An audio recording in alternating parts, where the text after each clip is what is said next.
This is a lecture from Open Tuition. For the free lecture notes that go with this podcast, please visit opentuition.com. This is the second lecture on interest rate options, which are in chapter 20 of the paper P4 course notes.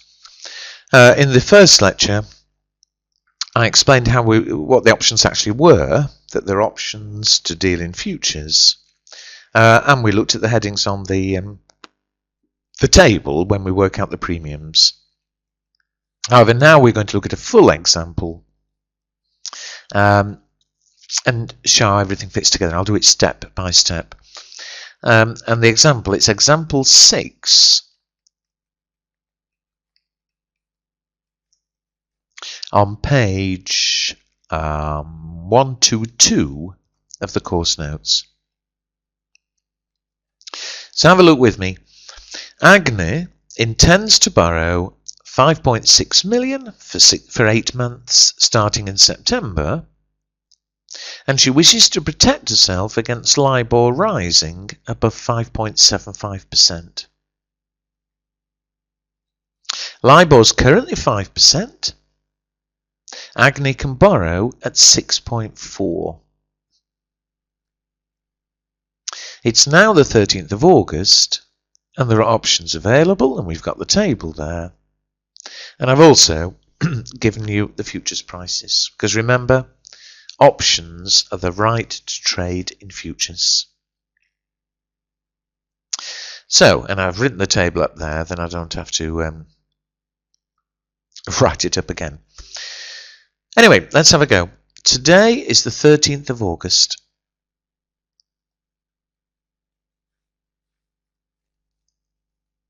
And what are we going to do?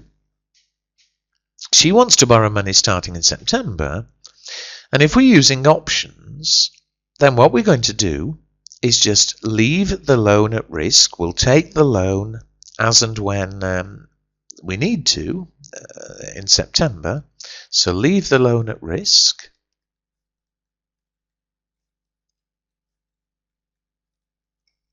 However, to limit the maximum interest rate we pay, we're going to buy some options.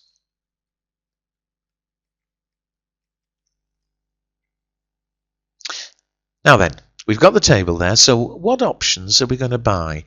To decide on the options, we need a strike price first of all. And we've got 3 to choose from. But it says in the first line, she wants to protect herself against LIBOR rising above 5.75.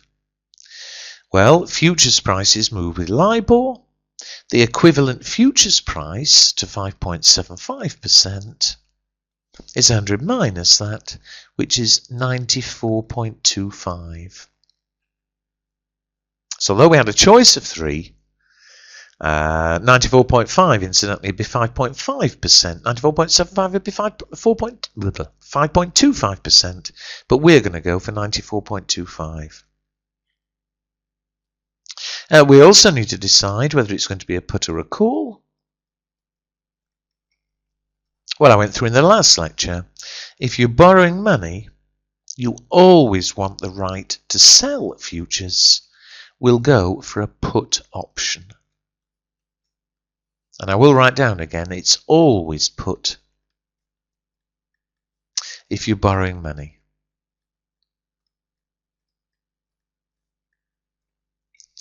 We also need a month. Well, we deal with months in the same way as we dealt with futures.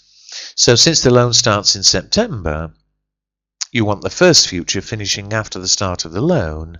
We'll go for September or options. And so those 3 together will give us the, let us use the table to get the premium. So September puts at 94.25. Check me, but from the table I get 0.19. Now before I can actually use that and work out the cost of these options, we need to know how many we're buying. We need to know the contracts.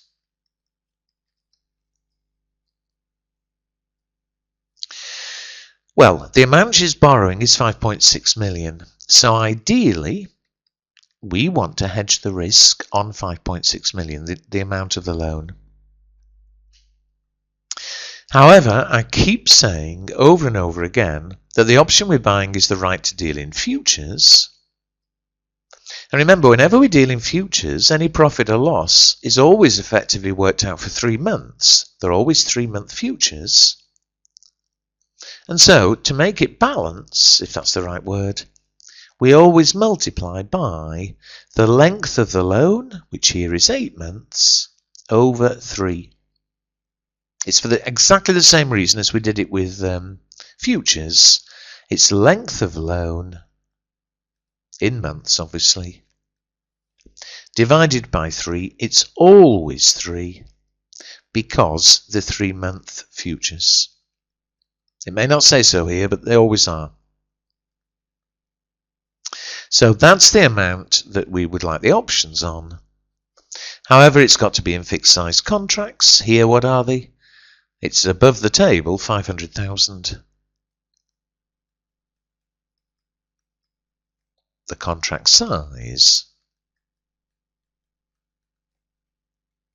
And so please check me, but I think it gives us 5.6 times 8 divide by 3 divide by 500,000. I get 29.86. But as always, go to the nearest. We'll have 30 contracts.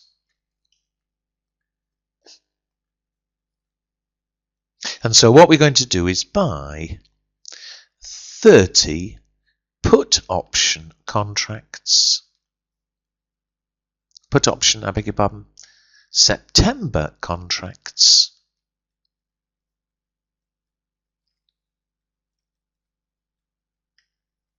At a strike of 94.25. But as I've already mentioned in the previous lecture, and as with any options, we'll have to pay a premium. Well, let's now calculate the premium payable.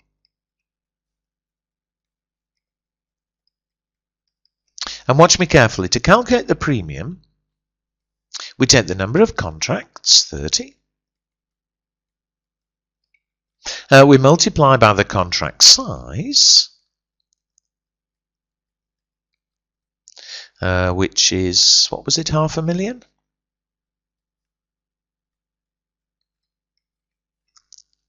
So that's how much we have in the options on.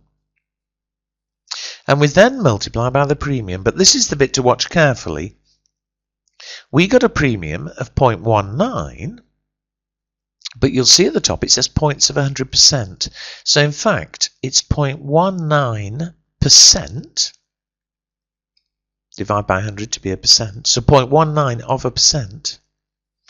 However, and this may seem strange, but there is actually a logic, which I can't tell you now, you'll see later.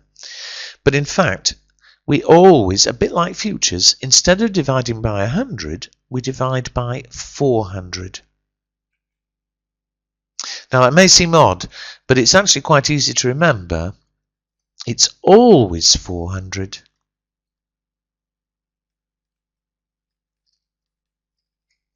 And the reason it's easy to remember is, of course, when we're getting, when we've got futures deals and we're working out profit or loss, we're always divided by 400. Now, I'll explain why they quote it this way later, but I'm afraid that's a rule and you must learn it. But what does it come to? 30, 500,000,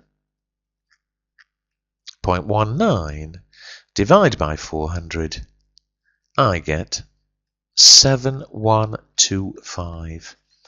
So that's how much we'll have to pay for the options, and of course it's payable immediately.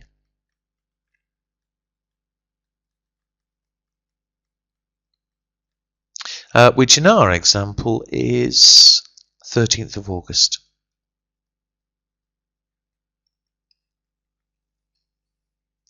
Now, very importantly, appreciate that's all we've done. We haven't bought any futures, we haven't sold any futures. All we've done is buy 30 options. We now have the right to sell futures in September. But, as I say, I repeat, we haven't bought, we haven't sold, but we've had to pay out 7125. We now wait to the start of the loan.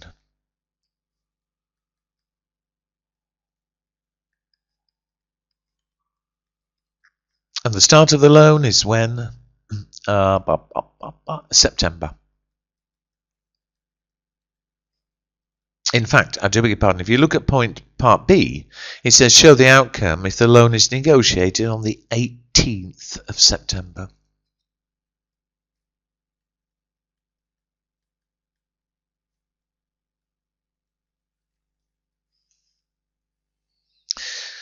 Well, to show the outcome, we need to know on the 18th of September, we need to know first of all what is the interest rate. The interest rate, it says in part B, it says assume the interest rate, assume LIBOR is 6.5%. Although do note that ACCA has to pay a premium. If you look at the third line of the question, the LIBOR on 13th of August was 5%. That wasn't of any particular relevance, except insofar as ACCA was having to pay 6.4, which is 1.4% more. So in fact, on the 18th of September, we assume she'll still pay 1.4% more. She'll be paying 7.9%. However, we also own the option, and the option is to deal in futures. So we need to know the futures price as well. It's not been relevant until now, but now it is relevant. We have the option to sell some futures. Well, what will the futures price be? Now, first of all, it told us on the 13th of August there were, in fact, 3 futures available with those prices. Well, the options always go with the futures. So the fact we've bought a September option means that, in fact, we've bought the right to deal in September futures. So I need to know what the September futures price is going to be at the start of the loan. We already know how to work that out. Look back to what we did on futures earlier. We can estimate what will happen to the futures price. So let's estimate the futures price.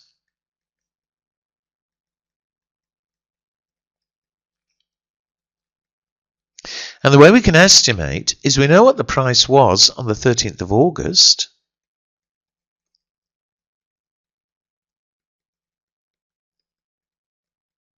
The September futures price was 94.3. We knew what LIBOR was on the 13th of August. It was 5%. Well, remember the equivalent futures price, 95. And so the basis risk, the difference, 0.7. I want to estimate on the 18th of September. Well, I'm sure you know what's coming. We know what LIBOR is.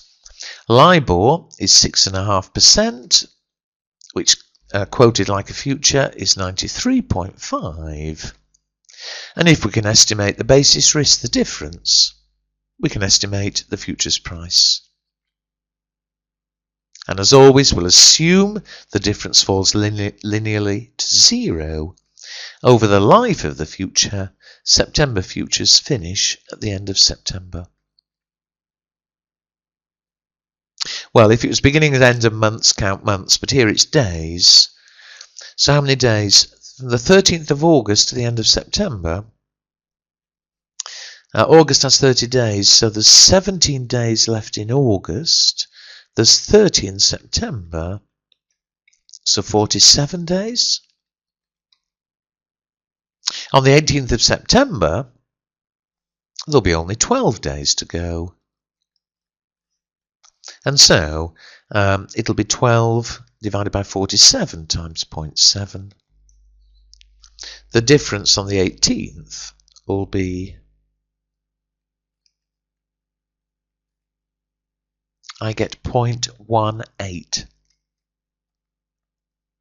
And so my estimate of the futures price, 93.5 less 0.18, is 93.32.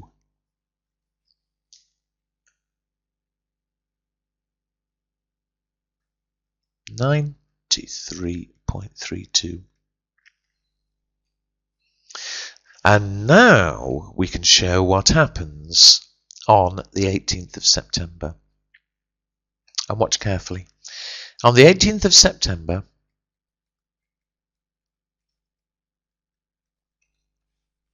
first of all, on the loan, we'll pay the actual interest rate.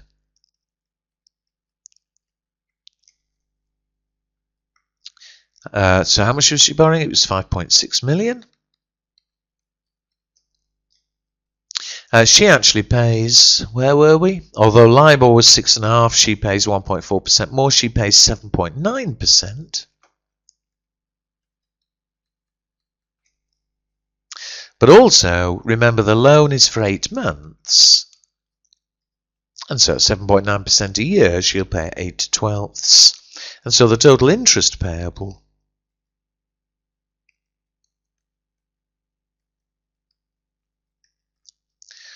oh dear, 294933. I hope that's right. But that's the interest she'll have to pay. Is that right? Yes, it looks about right. Anyway. However, LIBOR, of course, has gone above our limit. LIBOR's 6.5. We wanted to limit it at I've lost it, 5.75, but we've got these options, and so we'll exercise our option. And the option, remember, was to sell some futures.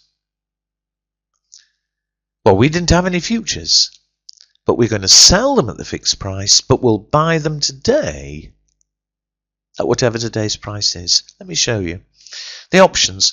We have the option for how many? Forgive me, it was 30 contracts.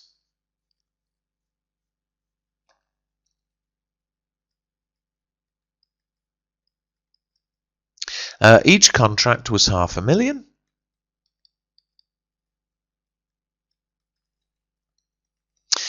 And the option was to sell futures. So we are going to sell futures. But to be able to sell them, we're going to have to buy them. Well, we'll sell them at the strike price. We have the right to sell futures at a strike of 94.25. In order to be able to sell them, we're going to have to buy them. We'll buy them at the price on 18th of September, the start of the loan. And we just worked out the price on the 18th of September was 93.32. And finally, how do you work out a profit on futures? You take sell minus buy and you divide by 400. And so by exercising the option,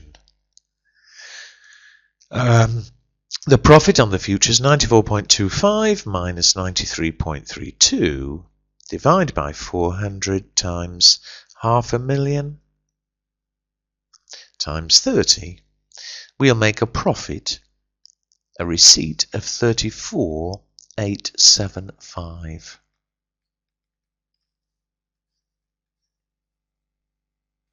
And the net result, there's a net payment 294,933 minus 34,875, 260,058. Now we're not quite there, but we're virtually there. But see what's happened. On the loan, you pay whatever the interest actually is. You have the option. Well, here, because interest rates had gone higher, the futures price had gone lower. So we exercised our option. We made a profit to set against this extra interest we've had to pay. Had the interest rate fallen, the futures price rather, would be higher, and therefore we wouldn't exercise the option, we'd just throw it away. We'll only exercise the option if interest rates have gone up, and therefore we can exercise the option and make a profit on the futures. Finally, for this little bit, I said the net cost was 260,000. Don't forget though, there's a premium payable, and the premium's payable whatever happens. We worked out the premium before. Forgive me, there's a bit of winding back here. The total premium we paid, here we are, was 7,125. So if I add that on, the total she ends up paying is 267. 183. So that's the total. Although be aware, the premium, of course, was payable immediately, which in this example was the 13th of August. Sorry. 13th of August. Whereas it's only when the loan starts that the rest of it occurs, and the start of the loan was when? 18th of September. Alright, so, well, there's how it's working. The question does also ask us, though, it says, what's the effective interest rate? Well, this bit on its own is easy.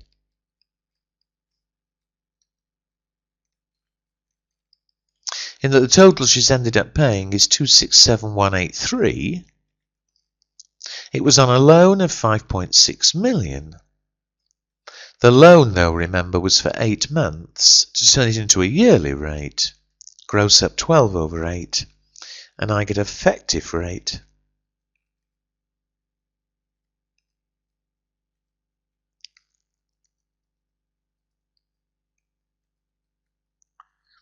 of 7.16%. And of course, I hope you'd agree, that effectively is the maximum that we'd end up paying. Now, before I leave it though, one nice thing about options is you can, not perfectly, but you can predict the maximum rate.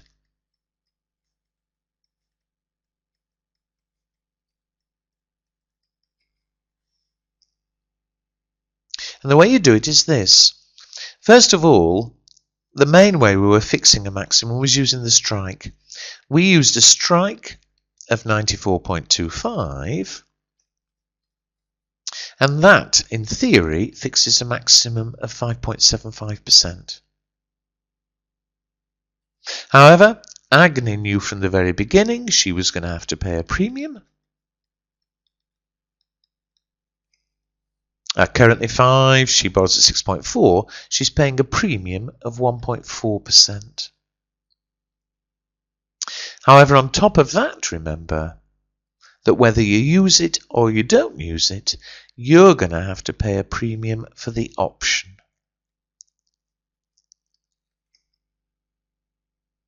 And what did we get? If you look back at the table, or look back at our workings, we went for September puts at 94.25.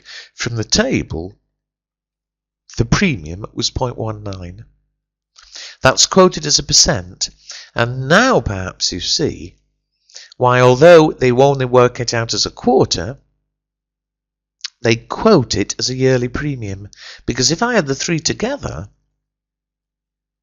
it means that the maximum Agni can ever expect to pay is 7.34. That's the maximum effective interest.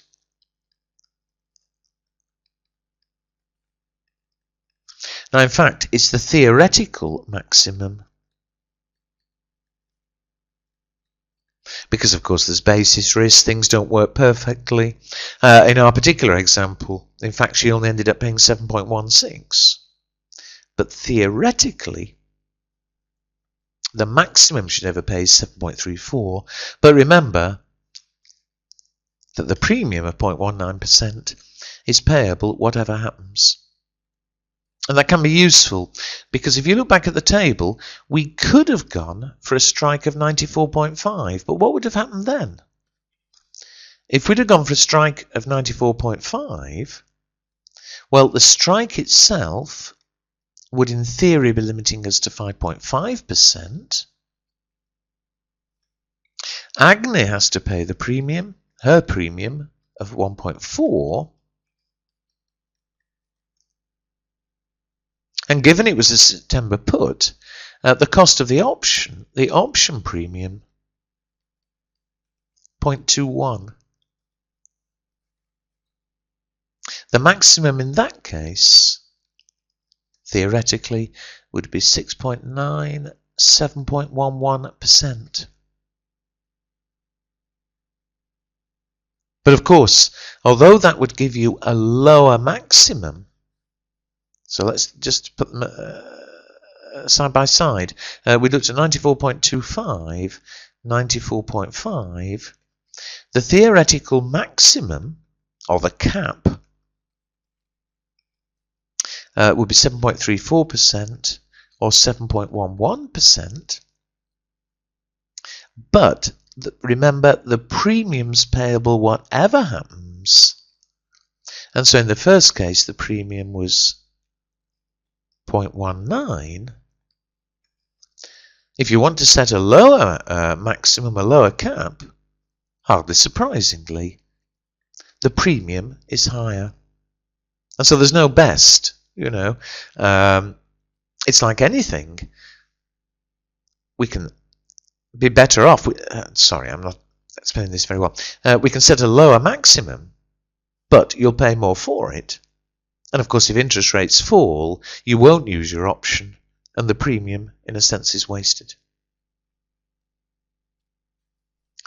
Before I switch off, let's just try the other one, 94.75. In fact, you have a go. Have a go yourself.